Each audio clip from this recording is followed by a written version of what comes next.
Hi guys, स्वागत है आपका सत्येंद्र ITI के डिजिटल लर्निंग क्लास में। मैं दिनेश कुमार आप सबों के लिए लेकर आए हैं श्रेणी क्रम में संधारित्र। तो पिछले वीडियो में हम लोग देखे थे श्रेणी क्रम में इंडक्टेंस, उससे पिछले में देखे थे श्रेणी में रेजिस्टेंस, और आज हम लोग देखेंगे श्रेणी में कैपेसिटेंस। तो सबसे पहले हम चित्र को ही देख लेते हैं कि इसको किस प्रकार से हम बनाते हैं।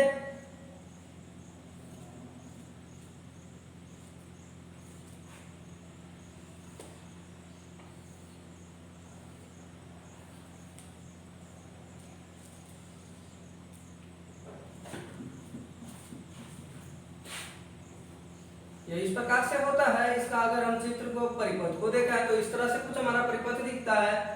इसमें V आरोपित होता है और I प्रवाह होते हैं, और कैपेसिटर को यानी कैपेसिटेंस को, संधारित्र को C1 और C2 से हम लोग व्यक्त करते हैं। मान लिया जाए इसमें दो कैपेसिटर लगे हुए हैं, दो संधारित्र लगे हुए हैं, जिसे C1 और दूसरे को C2 मान लिए। अगर इसे C1 और दूसरे को C2 मान लिए तो इसमें वोल्टेज ड्रॉप भी होता होगा। जब यहाँ पर वोल्ट आरोपित है तो वोल्टेज ड्रॉप जो होंगे वो क्या हो जाएगा, Vc1 और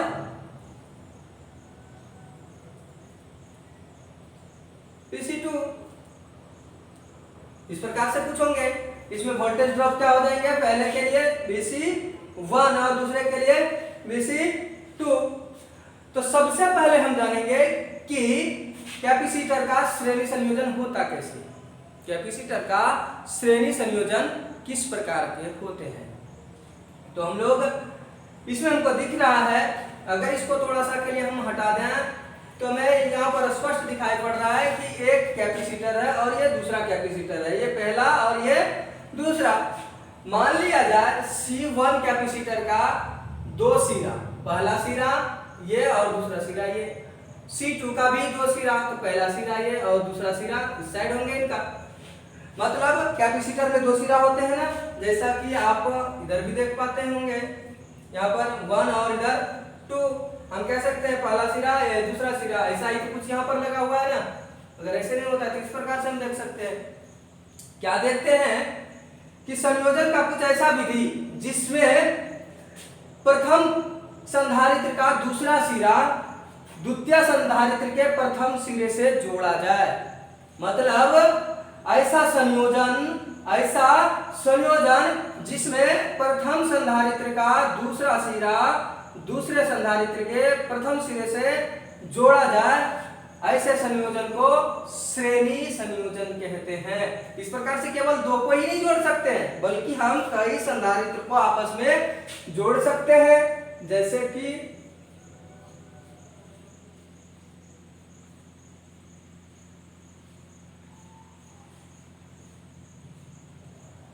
अनंत जा सकते हैं।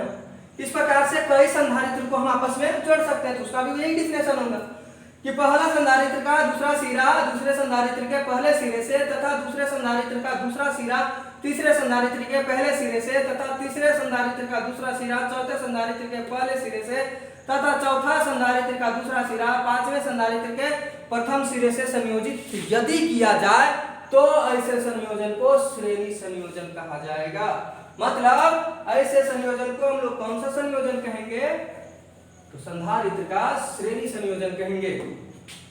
संधारित्र का जब श्रेणी संयोजन हम कर लेते हैं तो वोल्टेज ड्रॉप भी हमें पता हो गया कि ये हो रहा है और ये हो रहा है। मतलब वोल्टेज ड्रॉप Vc1 और Vc2 हो रहा है।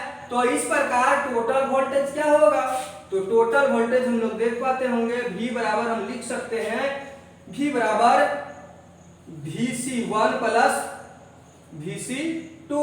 इस प्रकार से हम व्यक्त कर सकते हैं। क्या कर सकते हैं, Vc1 और Vc2।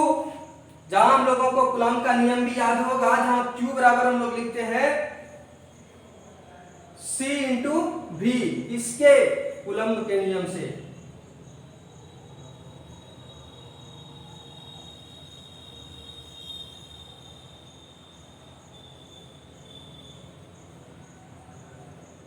कूलम्ब के नियम से। C बराबर क्या लिखते हैं, Q बराबर क्या लिखते हैं, C इंटू V, और वोल्टेज ड्रॉप इस प्रकार से हम व्यक्त कर सकते हैं, वोल्टेज ड्रॉप V बराबर V C1 plus V C2, या हम लोग देख पाते हैं Q बराबर होता है C इंटू B, यह किसके अनुसार, कूलम्ब के नियम के अनुसार। तो अतः हम इसको दूसरे रूप में भी लिख सकते हैं, जब संधारित्र का श्रेणी क्रम है तो अतः Q बाय C बराबर Q by C1 plus Q by C2 plus Q by C3 अनंत तक चल सकता है। ये तो हम लोग लिख ही सकते हैं ना, Q बटे C बराबर Q by C1 plus Q by C2 plus Q by C3। इस प्रकार से अगर लिखते हैं, अगर Q को कॉमन ले लिया जाए तो हम लोग लिख सकते हैं 1 बाय C बराबर 1 बटे C1 प्लस 1 बटे C2 प्लस 1 बाय C3, ये अनंत तक चले जाएंगे इस प्रकार से। तो इस सूत्र का प्रयोग हम लोग श्रेणी क्रम के संयोजन में इसका टोटल संधारित्र निकालने के लिए करते हैं। यानी अगर हमें टोटल संधारित्र निकालना हो तो हम क्या करते हैं, इस सूत्र का हम लोग प्रयोग कर लेते हैं, इसका प्रयोग करते हैं, इस सूत्र का प्रयोग करते हैं। क्या निकालने के लिए, टोटल कैपेसिटेंस निकालने के लिए। टोटल कैपेसिटेंस निकालने का सूत्र क्या होता है, 1 बाय C बराबर 1 by C1 plus 1 by C2 plus 1 by C3। कुछ देखने में थोड़ा सा रेजिस्टेंस से उल्टा लगते हैं, क्योंकि रेजिस्टेंस में हम लोगों ने श्रेणी क्रम में क्या पढ़ा है, इस प्रकार से सूत्र था R1 plus R2 plus R3। इसी तरह से इंडक्टेंस में भी था, इंडक्टेंस में था L1 plus L2 plus L3। मतलब ये दोनों तो कुछ समान दिखते हैं, जैसा ये वैसा ही ये, यानी इंडक्टेंस और रेजिस्टेंस दोनों अगर श्रेणी क्रम में हो तो दोनों का सूत्र भी एक जैसा है। लेकिन संधारित्र अगर श्रेणी क्रम में है तो इसका सूत्र अलग है, ये उस प्रकार से नहीं है जिस प्रकार से इंडक्टेंस और रेजिस्टेंस को मापा जाता है, इस प्रकार से उसका मान निकाला जाता है। इसको निकालने के लिए जस्ट उसका उल्टा, जैसा कि आप आगे पढ़ेंगे कि अगर रेजिस्टेंस पैरेलल में हो, समांतर में हो, तो पैरेलल में होने के बाद हम लोग लिखते हैं 1 बाय RT बराबर 1 by R1 plus 1 by R2 plus 1 by R3। मतलब रेजिस्टेंस का जैसा सूत्र हमको दिख रहा है पैरेलल में, वैसा यहाँ दिख रहा है हमें सीरीज में।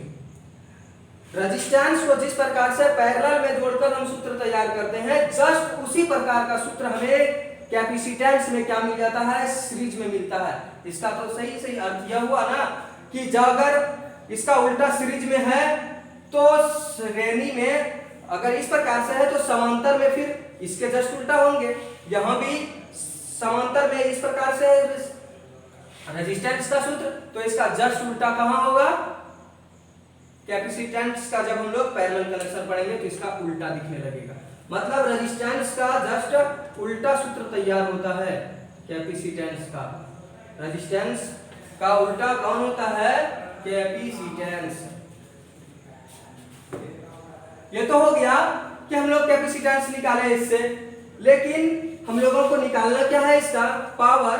तो पावर निकालने का हम लोग सूत्र को देखेंगे कि पावर बराबर सूत्र क्या होता है। तो पावर बराबर आप लोगों को सूत्र पता होगा कि V इंटू आई भी होते हैं। पावर बराबर V इंटू आई भी एक फॉर्मूला होता है कि अगर हमें वोल्टेज पता हो और करंट पता हो तो इस परिपथ का हम लोग क्या निकाल सकते हैं, पावर आसानी पूर्वक निकाल सकते हैं। मतलब अगर I और V दोनों पता हो तो, और अगर I हमें पता नहीं हो तो हम क्या कह सकते हैं, P बराबर लिख सकते हैं हम V इंटू सी dV बटे dt। अगर इस सूत्र का हम लोग प्रयोग कर लें तो भी पावर हम निकाल सकते हैं। मतलब P का पहला फॉर्मूला हमें मिला P बराबर V इंटू आई, दूसरा P बराबर V इंटू सी इंटू dV बाय dt। मतलब डिपुट वोल्टेज और डिपुट टाइम, अगर ये फार्मूला का भी हम लोग प्रयोग करें तो इस परिपथ का क्या निकाल सकते हैं, हम आसानी से पावर निकाल सकते हैं। और यदि हम इस फार्मूले को भी याद नहीं रखते हैं तो एक तीसरा फार्मूला भी हमें देखना होगा, और तीसरा फार्मूला है W बराबर, हम लोग लिख सकते हैं W बराबर 1/2 C1 इंटू C2 बटे C1 plus C2 into V square. अगर इस फार्मूला को भी हम ध्यान में रखें तो हम लोग पावर आसानी से निकाल सकते हैं। और जब ये निकलेगा तो किसमें निकल जाएगा, वाट में। जब इस फार्मूला से हमारा पावर निकलेगा तो किसमें निकल जाएगा, वो वाट में। मतलब हमने देखा पावर निकालने का 3 फार्मूला, और तीसरा फार्मूला बहुत इजी है जिसमें हम लोग निकाल सकते हैं W बराबर 1/2 C into C2 C1 into C2 बटे C1 plus C2 into B square. अगर हमारे पास V और केवल C का वैल्यू पता है फिर भी हम लोग पावर आसानी से निकाल सकते हैं। तो आज हम लोग समझे इस परिपथ के माध्यम से इस परिपथ का पावर निकाल ले, टोटल कैपेसिटेंस निकाल ले, वोल्टेज ड्रॉप निकाल ले। आशा करते हैं कि आप सबको ये वीडियो पसंद आया होगा। आज के लिए बस इतना ही, मिलते हैं नेक्स्ट वीडियो में नेक्स्ट टॉपिक के लिए। धन्यवाद।